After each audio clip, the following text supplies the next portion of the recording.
ألا من كنت مولاه فهذا علي مولاه. اللهم وال من والاه وعاد من عاداه. My name is Veronique Kessa and my Muslim name is Zainab.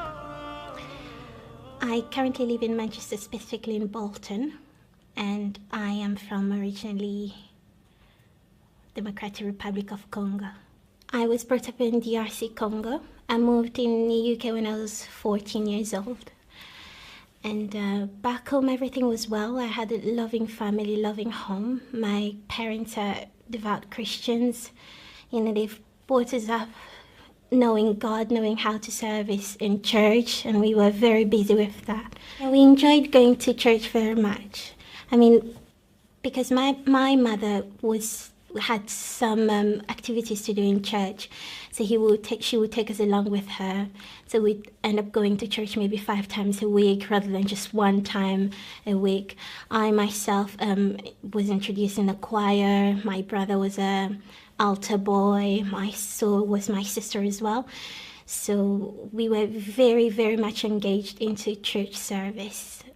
And we loved it very much because we became, in my area, people looked at us as a role models to other children.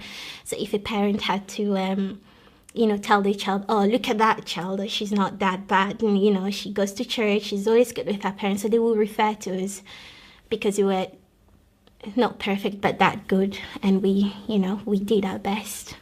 Back home, every Sunday, we would have different religion being put on televisions. So in the morning after Mass, maybe when we come back home, we have the Catholic program, and then afterward you have the Pentecostal program, the Protestants, and then after on you have the Muslims. So you have someone, what I would say at the time, singing basically, but he was actually reciting the Holy Quran. So I remember watching a couple of times. I was only about 9 years old. And, I kept on teasing them. Oh, Mom, look at these Muslims, reciting like them, trying to be a bit funny. So that was sort of my first interaction. But I didn't know in particular that they were Muslims. I have to admit that coming in London, in the UK, was the first time I really met a Muslim. And when I looked at them, I really said to myself, I would want to be a Muslim because these people aren't afraid of showing their religion. And I think that I was only 14 years old at the time. I saw a lady with a full abaya on, and I said, right, if Christianity has to be dead right now, I would definitely become a Muslim because they are not scared at all. Now, the belief of the Trinity of God was very important for my family.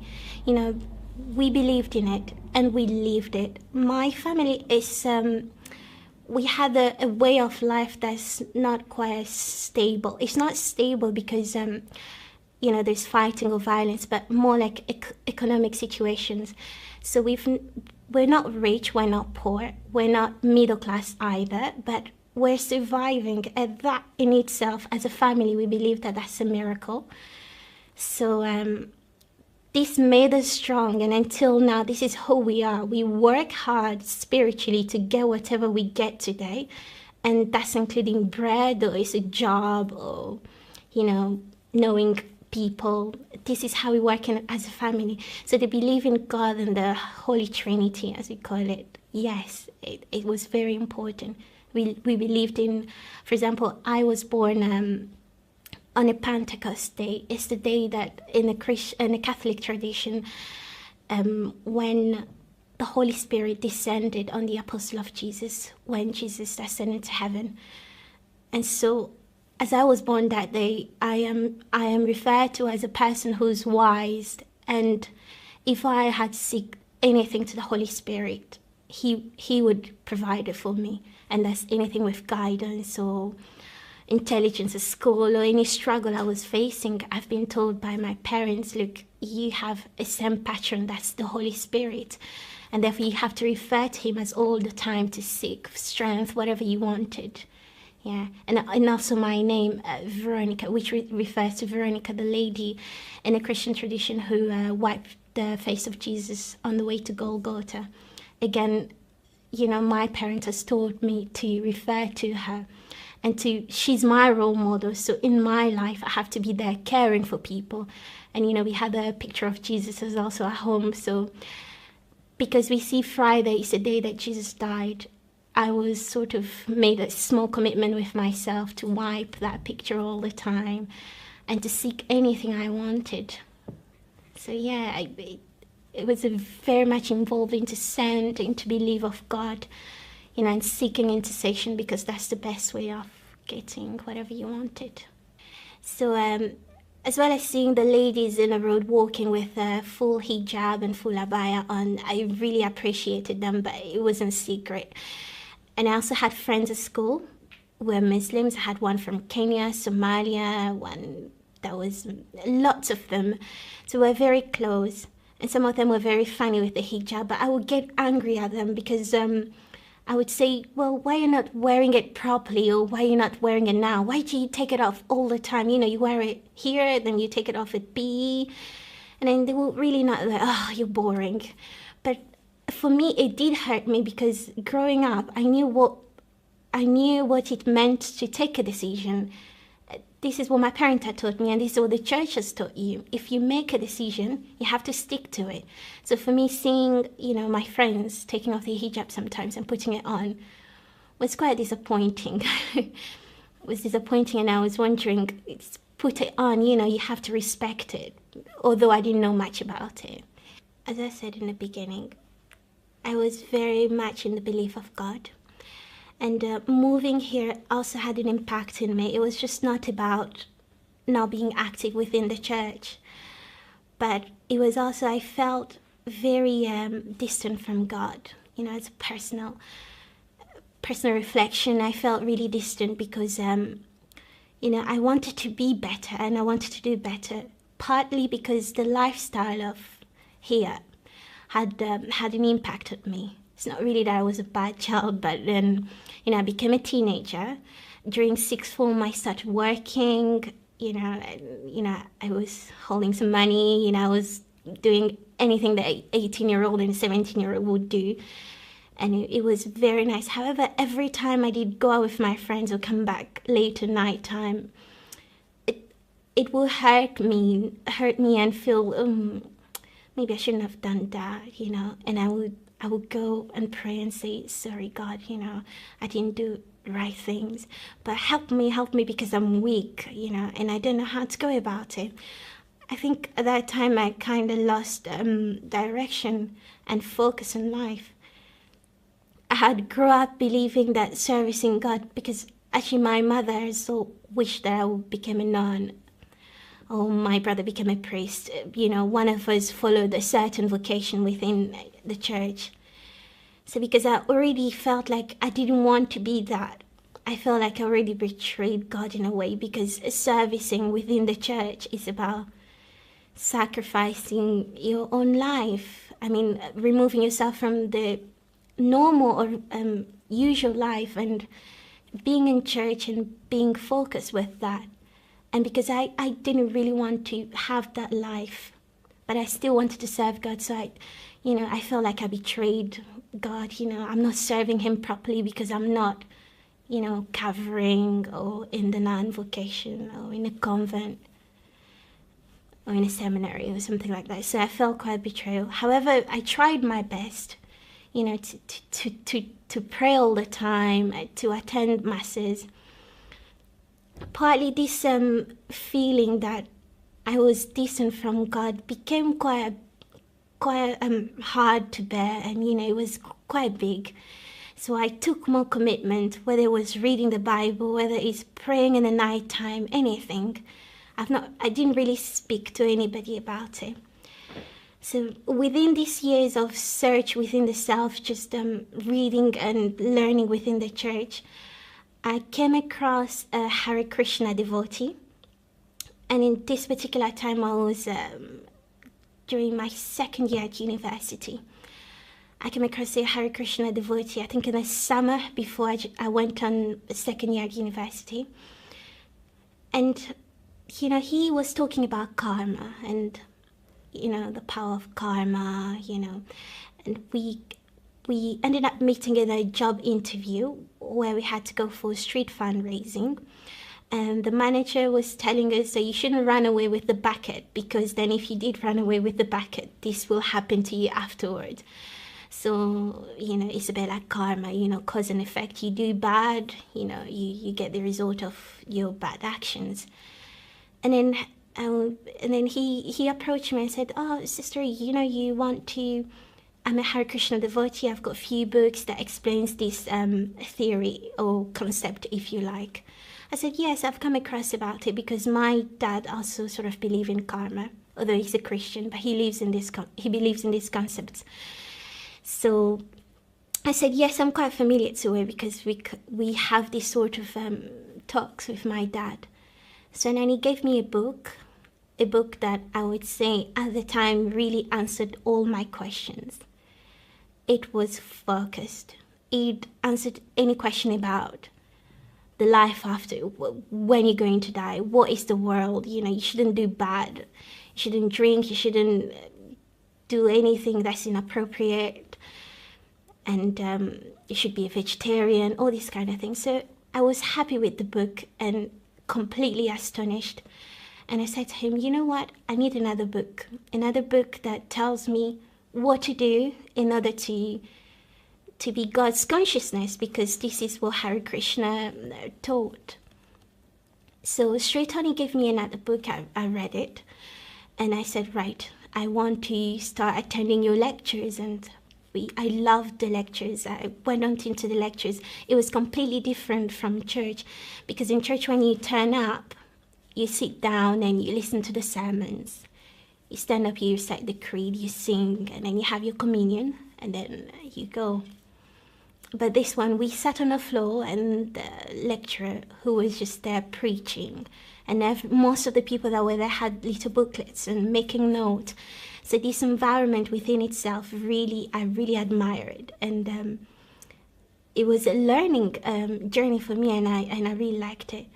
At home, my parent noticed that, I was chanting something weird in my room, My dad sort of knew and said, my dad asked me, "I thought you were only researching and only looking into it. Now what happened?" I said, "Well, Dad, what you don't know is that this will give me salvation. And as soon as I found out about this, I need to do it as quick as I can, so that, I can reach my salvation as quick as I can and be a strong-minded person and young woman." My dad looked at me and was quite uncertain, because he had come across this sect or religion before as well, during his young adulthood. So he was quite uncertain because he left it. And how I came across it again was, okay, well, good luck. I just hope. He didn't really say much, to be honest. My mum, however, realized I wasn't eating any meat, no chicken, no nothing, so she was quite concerned. She would tease me. She'd be like, "Is it a Hindu boyfriend this time?" I'm like, "Mom, there's nothing to do with that. It's just that I don't prefer to eat any meat." So I was hiding it from them. And during Sundays, I would actually, in the morning, go for the mass, and in the evening, I sort of say, "Well, I'm going out with my friends. Well, I actually go to the temple," because I just couldn't bear to miss any day in a temple. It was something that was amazing at the time. It happened that I turned up into one of the lectures, which was every weekend. I did turn up, and the lecturer was explaining about certain qualities that you had that proves that a person was about to reach their salvation. However, they failed, so they still have to reincarnate into this life and live it.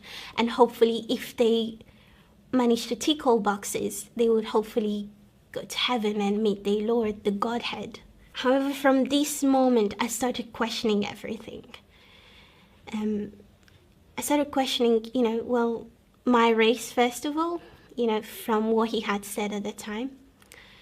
And then I started questioning the concept of karma. I mean, let's say that I was, first of all, an animal when I came into life. And then I reincarnate into, a monkey, let's say. And then here I am as a human. And I have to make the most of it, because not many people get to become turn up to be a human, to reincarnate as a human. So here I am, I have to make the most of it. But when I die, let's say when I reincarnate, and even if I did get to reach my salvation, I did get to meet my Lord, who would I be then? You know, who would I be recognized? Would I still be Veronique? Or would I be a man? Would I be white? I'll certainly be white, but I don't know whether I'll be brown. And I started questioning this question. I mean, why would God not make me exist? So it means that I only exist for this life, and, you know, that's it, I would never exist. It made me really confused, and it made me sad, and straight away I had this picture about God, that he had deceived me, he had let me down, because all this time I had trusted and worked so hard to meet him. However, I would not meet him as I am, because I don't even know whether this is me or whether I exist. And you know, the lecturer had talked about as well that we should see God in everything. We should see God's consciousness in everything. I said, well, I had to see God in my father, in my brother. Well, who is talking? You know, is it God that's talking? Am I even talking? So basically, I reached a point when I was exploding, and this question had made me scared. I reached a point where I could say that I had suffered from anxiety, or maybe a minor depression, because I didn't know who I was. I didn't know where I was going, and what was the purpose of living, because I thought it was just a little toy God was playing with. Do that, eat that, talk to that. And also my family, you know, I only get to meet them once in a lifetime. So every time I would sit in the living room with my parents or my brothers, I would look at them and thinking, oh my God, well, this is goodbye. Anything could happen. I'll never get to see my brother again. It was frustrating. I was scared of sleeping at night. I wasn't eating. And this was quite bad, because I was in my second year at uni, and I had to focus, because they always say second year counts. You know, your first year doesn't cover, second year counts. So, and I was sick. I just couldn't eat. I couldn't reason. So I decided to go to my dad and tell him, Dad, I really have a problem. He said, what kind of problem, my darling? You know, I'm quite close to my dad. And he said, I said to him, well, I'm scared of dying. He laughed. He laughed at me, because he said, why would you say that? I said, because I can't sleep, I can't eat. I just can't get rid of this thought in my mind. It's so bad. And the first thing he said to me, he said, did you touch anybody's things? You know, because we have this in my culture. If you touch someone's belongings that you were not supposed to touch, you go crazy, or, you know, you go mad. Maybe they've put on a curse on it. I said, well, I don't remember touching anybody's belonging. He said to me, well, did you steal anything, maybe? Did you hang around with the wrong people? What did you do exactly? To think about maybe something you might have done that makes you scared about dying, or feeling chased, or anything like that. So I said to him, so far I can't think of anything. And if I had done anything, it's not at this time, because I was living a very disciplined life at that time, vegetarian, praying all the time, honest, you know, not drinking, not doing anything inappropriate. So it was quite hard to sort of trace back, where did I go wrong? Well, my dad didn't give me any answer. And it was, particularly this time, it was Lent time in the Catholic calendar.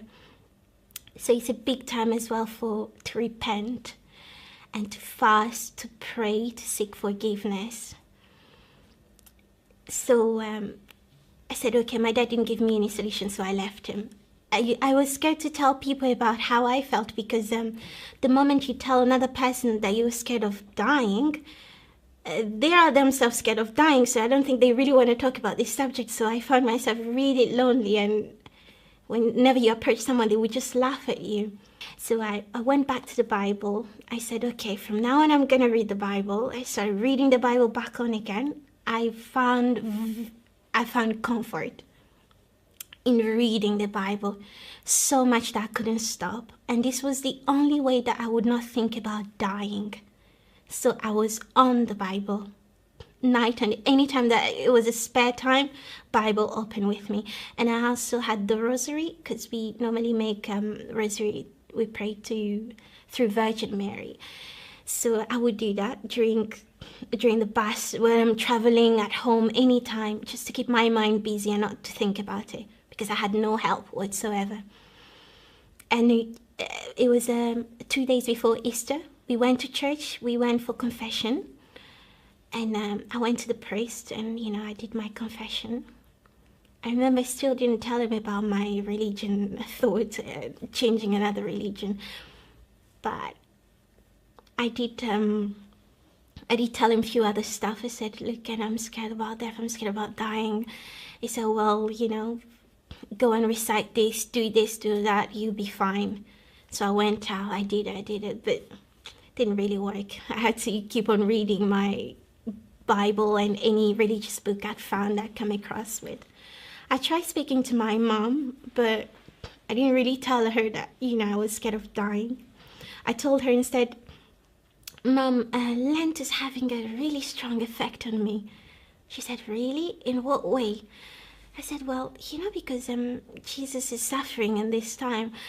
I think I'm suffering too, in a way that I can't sleep, She gave me other prayers as well to go for, to pray and to refer to. She said, you'll be fine, it's a hard time, but anything you feel now, just offer it to God. So if I don't have appetite at the time, I would make an intention that it's a fast.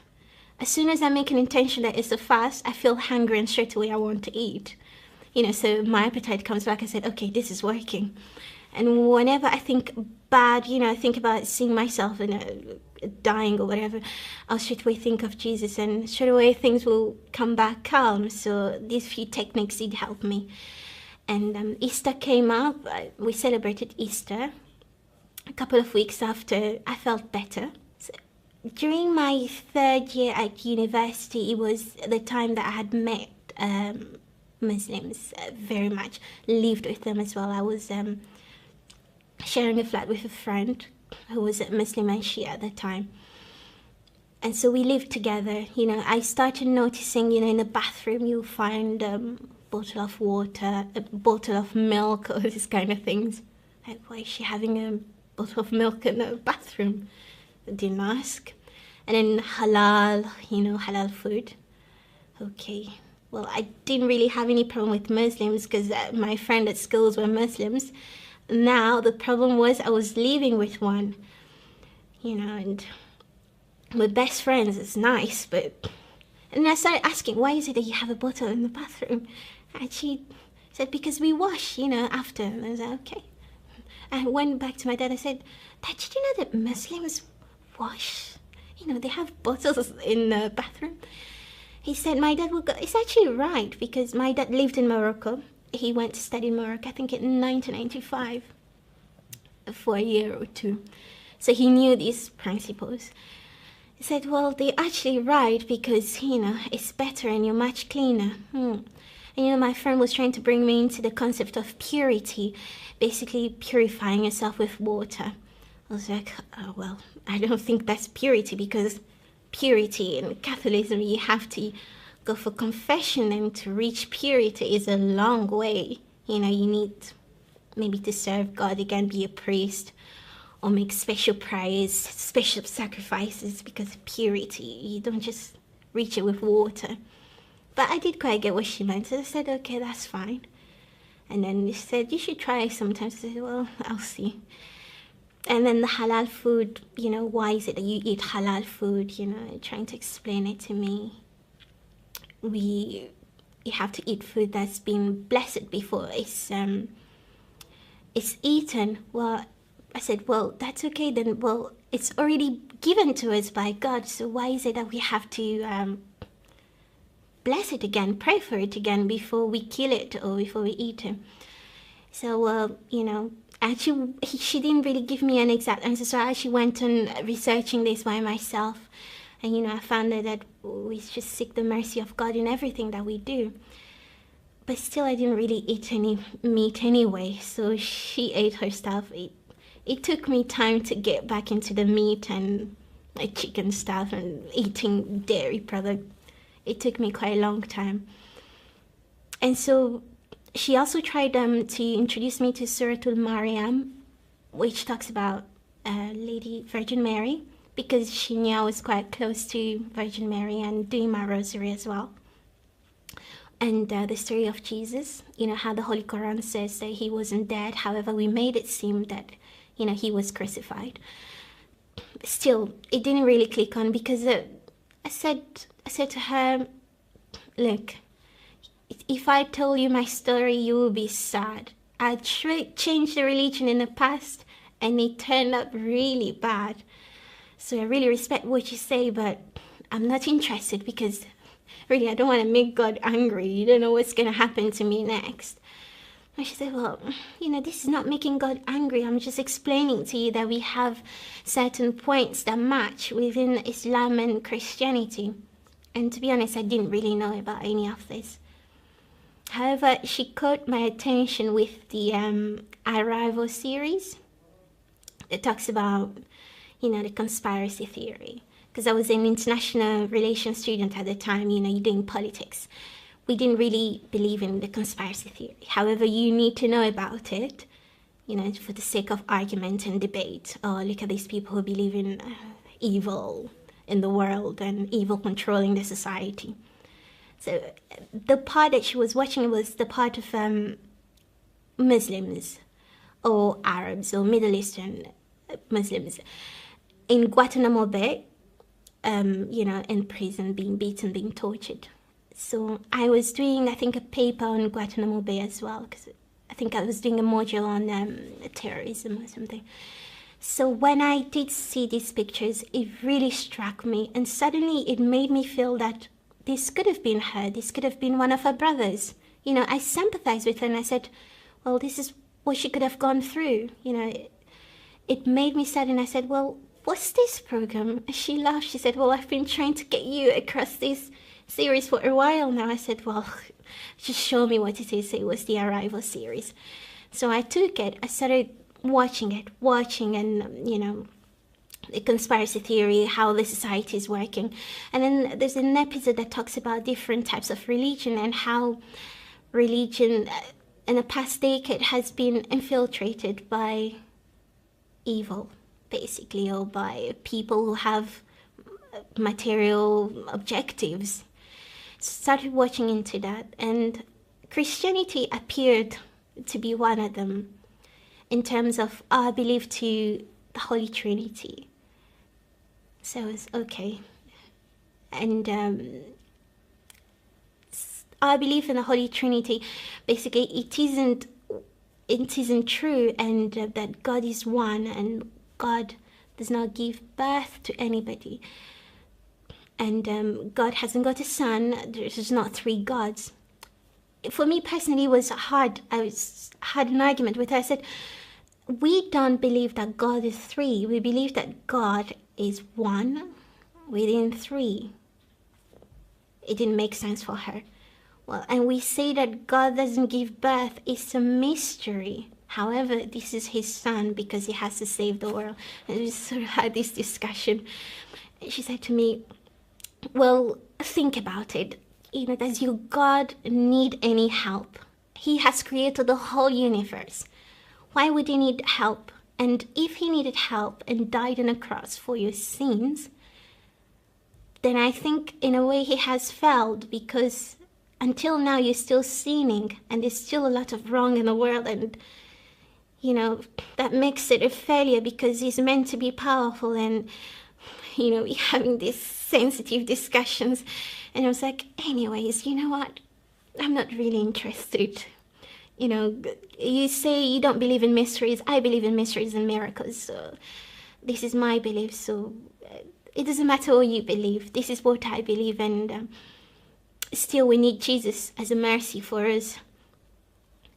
So I still kept on watching the program, and then for some reason, I don't know how I got to that belief of one God. It did get into me, and I started thinking, no, God is actually one, and he doesn't need Jesus, because the video also talks about a different line of prophets.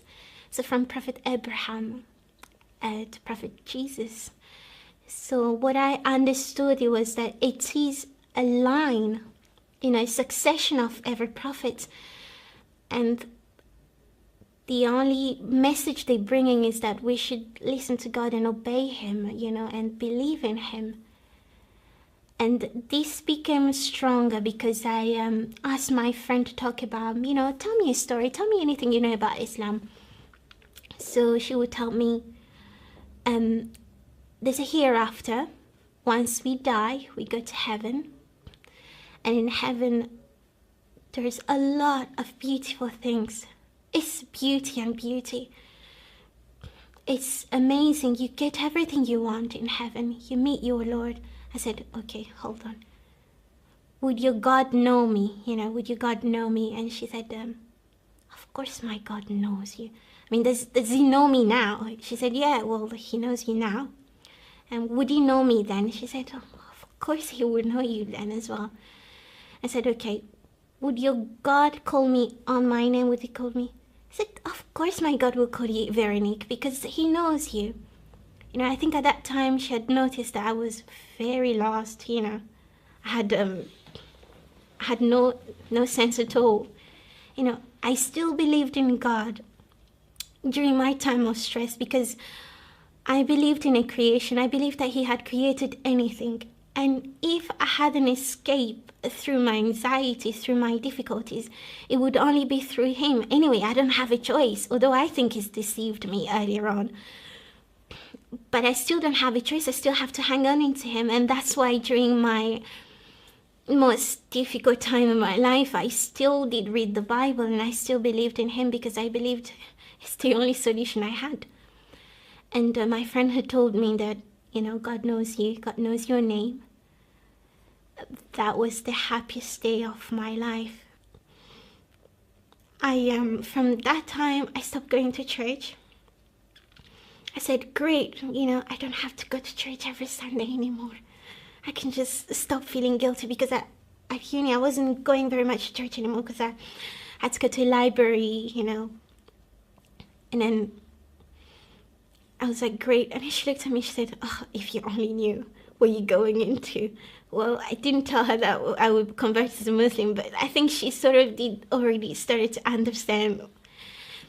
And I stopped doing in the name of the Father, Son, and Holy Spirit before I do my prayer.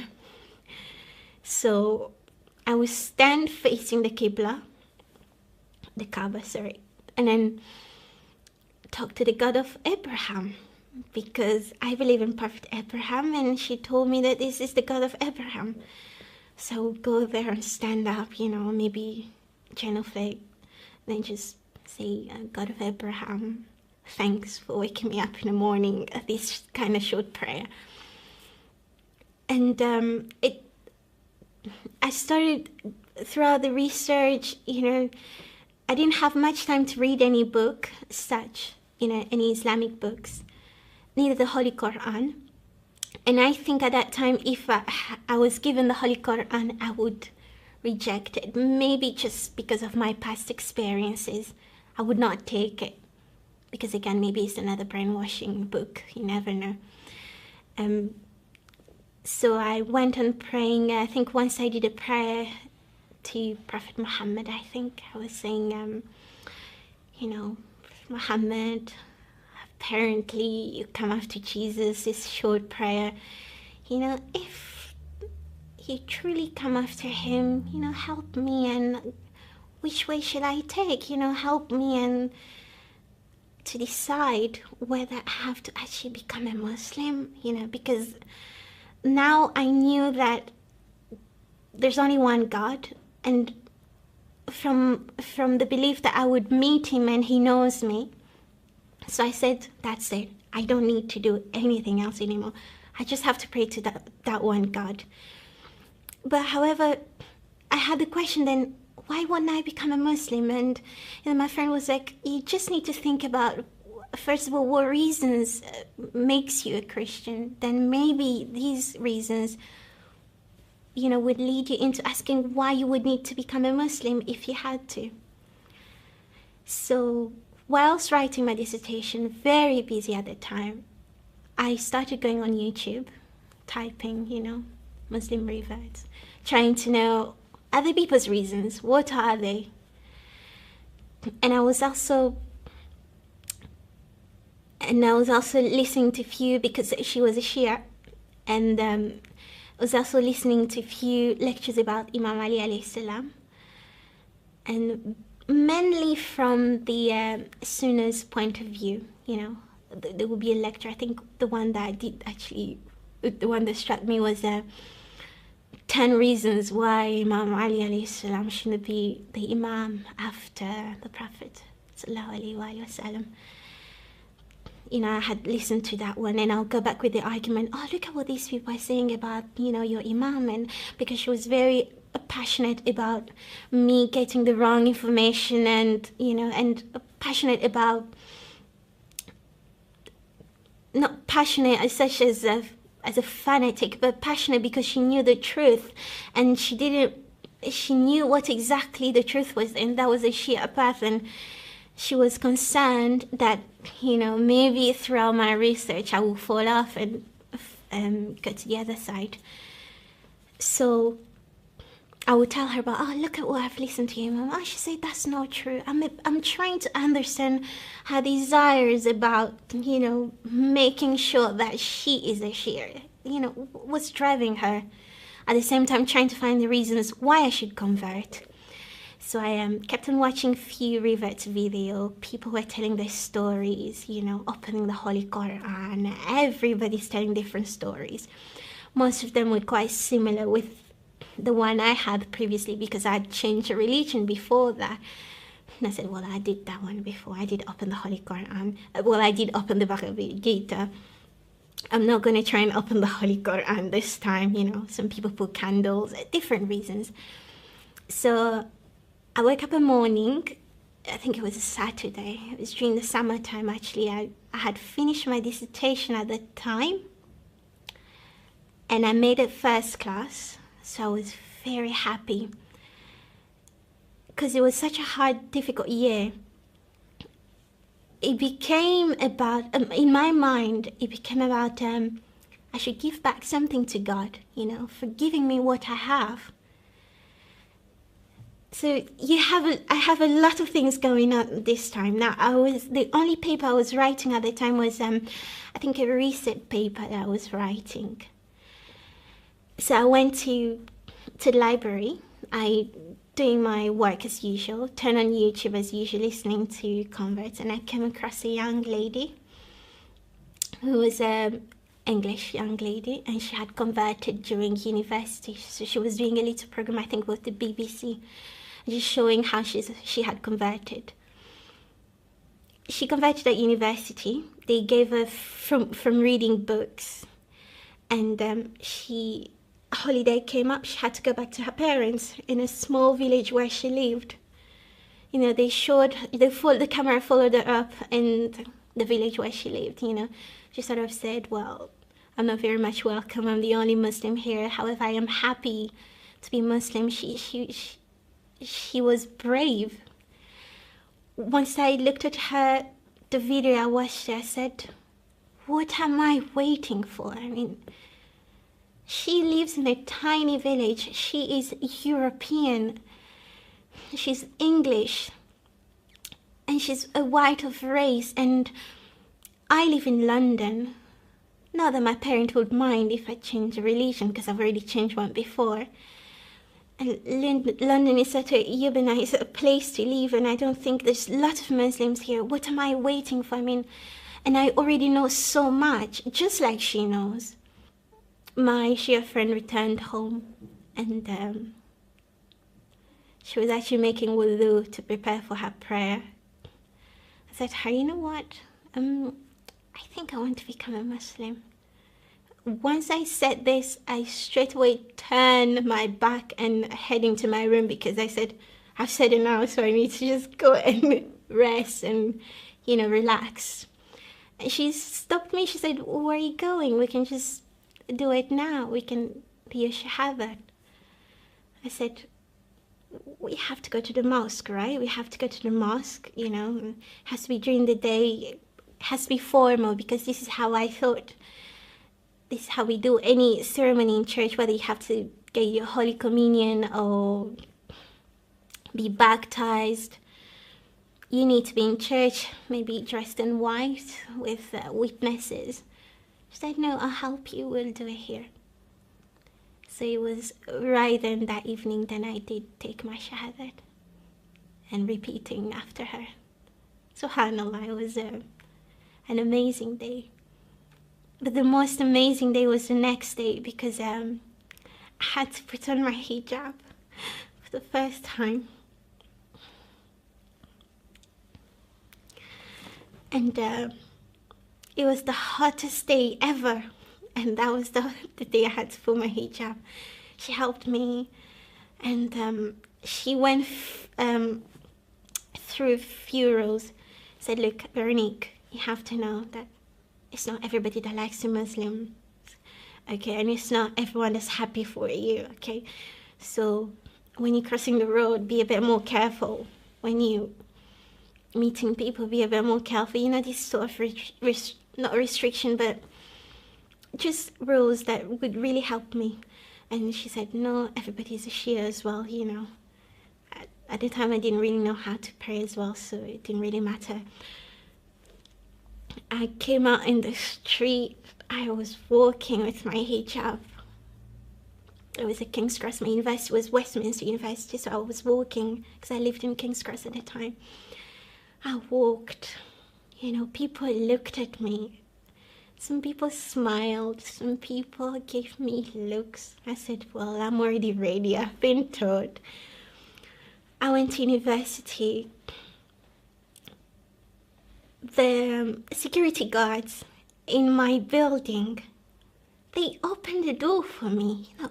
They treated me with such respect.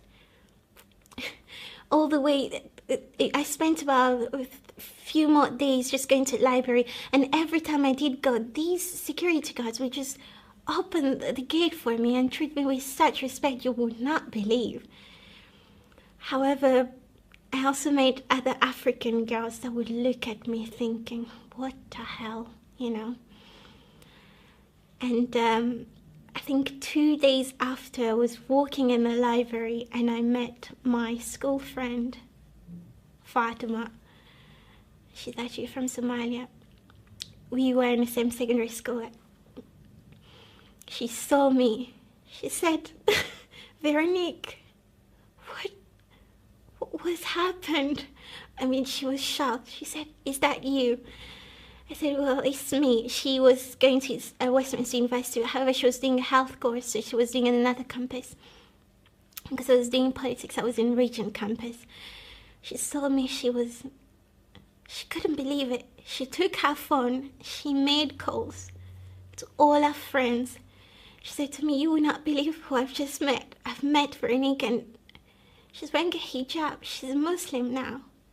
She hugged me, she kissed me and prayed for me. SubhanAllah, it was a great day. The debate between Shia Islam and Sunni Islam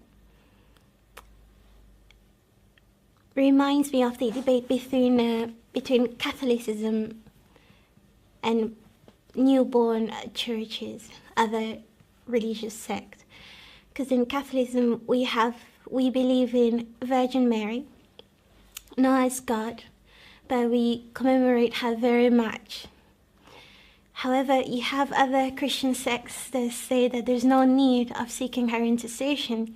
You just focus on Jesus, who's the Son of God, and everything else is all right. So within the Shia Islam as well, we have a focus onto the family of our beloved Prophet sallallahu alaihi wasallam. And therefore, this sort was a common ground for me to relate into Shianism, because then we respect his family, and overall his family is not just an ordinary family. It's a family that God had chosen to carry on his message from his prophet Rasulullah sallallahu alaihi wasallam. And for me, this was a common ground, and I felt very comfortable with the idea of believing in the imamate of Imam Ali alayhi salam and Imam al-Hussein, Imam al-Hassan. All these were familiar, and also the concept of seeking their intercession, you know, through them, we ask for the mercy of Allah subhanahu wa ta'ala. And I was very comfortable with these ideas, so they were not new, because as I said earlier, intercession is the only way better, is the only way you get better. I didn't read any particular book in this consideration. However, I believed in Imam Ali alayhi salam, and I thought they deserved respect as far as I was concerned. When he came at the time of Muharram, which was my first Muharram, then I participated into the Majlis. And afterward, people started crying about Imam al-Hussein alayhi salam. Then this had made me realize why I needed to be a Shia, and why it's so important to be a Shia. Because the concept of Imam al-Hussein alayhi salam has brought comfort within me, and clarification of what was wrong and what was good.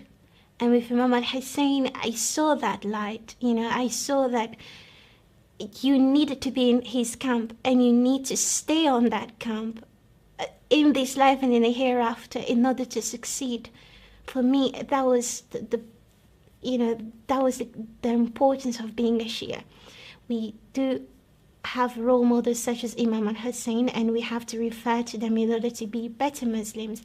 And at that time, it was a confirmation that I wanted to be a Shia, and there's nothing after that would shake it. And there's no way I want to be against my Imam. No, not at all. So this was the reason why I became a Shia. Yeah, and also my friend was a Shia, so she taught me to pray in her way, and I asked a few questions, you know, why is it that we say, you know, salam to the Prophet after the prayers? And she would explain to me, it's not that you're worshipping, but you're just saying salam to the Prophet sallallahu alaihi wasallam, and you're saying salam to other Prophet, which then makes me happy again. It makes me comfortable to the idea that I know whatever I'm doing, Jesus is happy with it, because anyway, this is the Prophet that succeeded him. And going back, Prophet Abraham is also happy with it, God is happy with it, so I am on the right way, because all these people are happy with me. And again, with Imam al-Hussein alayhi salam, when I came across his story, it reminded me of the story of Jesus alayhi salam, and you know, his great sacrifice. You know, the sacrifice of Imam al-Hussein is for me as a person to be able to see what is right and what is wrong, to be able to distinguish. Otherwise, if he didn't sacrifice himself for me, I wouldn't really know what is it to distinguish which way of Islam is better for me to follow. And from that moment, I had made that decision and had pledged my allegiance, and that's it. I would be a Shia in Islam. I went back home when my parents lived in Bolton, and I came in. You know, I first of all took out my hijab before going, and it just at the door, knock, knock, you know, go in. My dad was there, everybody welcomed me. My mom was actually in London with my adopted sister who had the baby at the time, so she was not home. So the first person I had to face was my dad. And we sat during the day, I think it was after lunch. He said to me, well, we're going to the swimming pool in the evening because we have to take your younger sister to the swimming pool.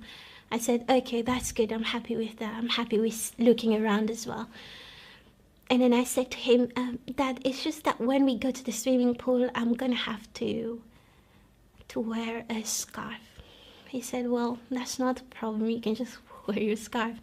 As Africans anyway, we tend to wear scarves, you know, it's stylish with materials and other textiles. And in church as well, we tend to wear scarves, but it's not wajib or obligatory. It's just, you know, if you wanted to be more spiritual, let's say, you can wear it.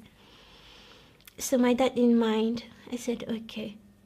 It's just that you have to know that, you know, I am a Muslim. My dad looked at me and laughed and said, why would you want to be a Muslim? I mean, he actually said, why would you like to go into the mud? Because for us Muslims fight a lot, troublemakers, you know, they just like making trouble. They just don't, it's not easy for them to let go and to ignore what happens to them. They just have to give it more attention and fight for it. So this was my previous view as well about Muslims. Just let go, you know, they have to fight. They have to come out and fight. They have to come out and protest. So my dad was, we didn't see much of spirituality in it. So this was the same case with my dad. He was actually telling me, there's no spirituality in this. It's like you're absolutely clean now and you're going into the mud to become more dirty. There's nothing to gain. You should stop going to this religion.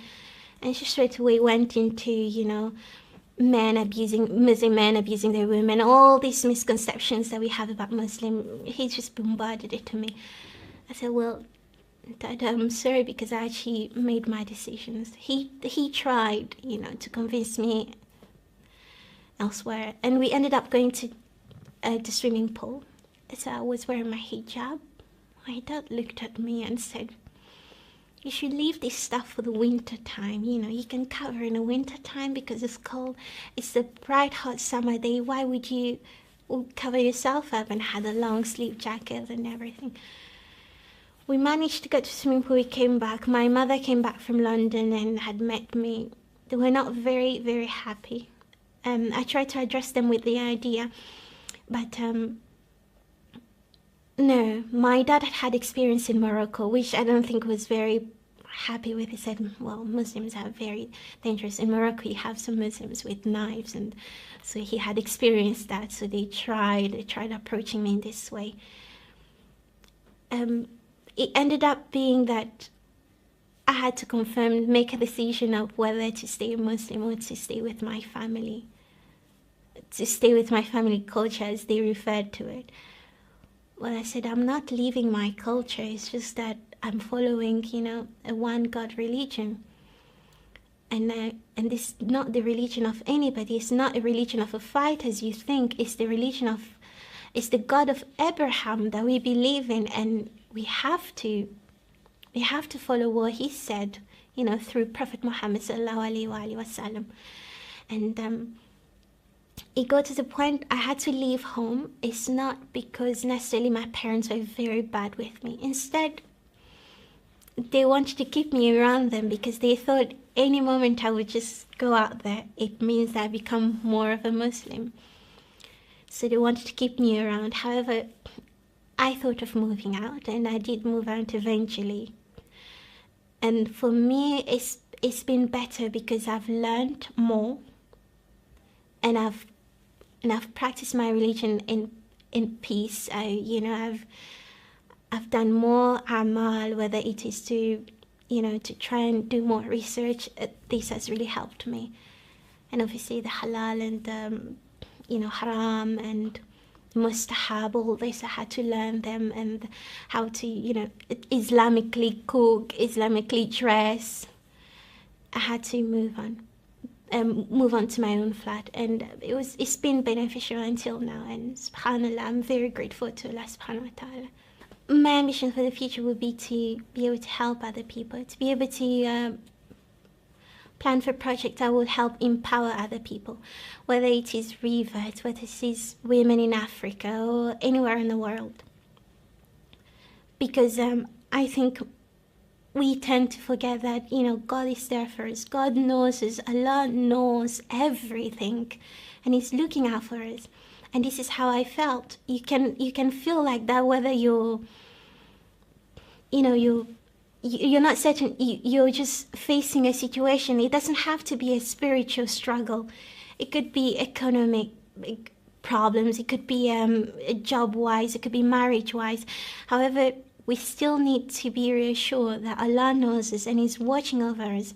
So I think building up projects and, to empower people in that way, that to say it's okay, it's God's will that we are in a certain way and He always wishes the best for us. I think that's something I would very much like to do in the future, and especially with Revert as well, because I think many of us out there are quite alone and sometimes just need a friend to smile with. We don't want to be asking people questions about how to pray. It's not always that. We just need a friend and we just need to meet people who smile at us, and this is important, and this is what I needed, and I think many of us need that in the Muslim community.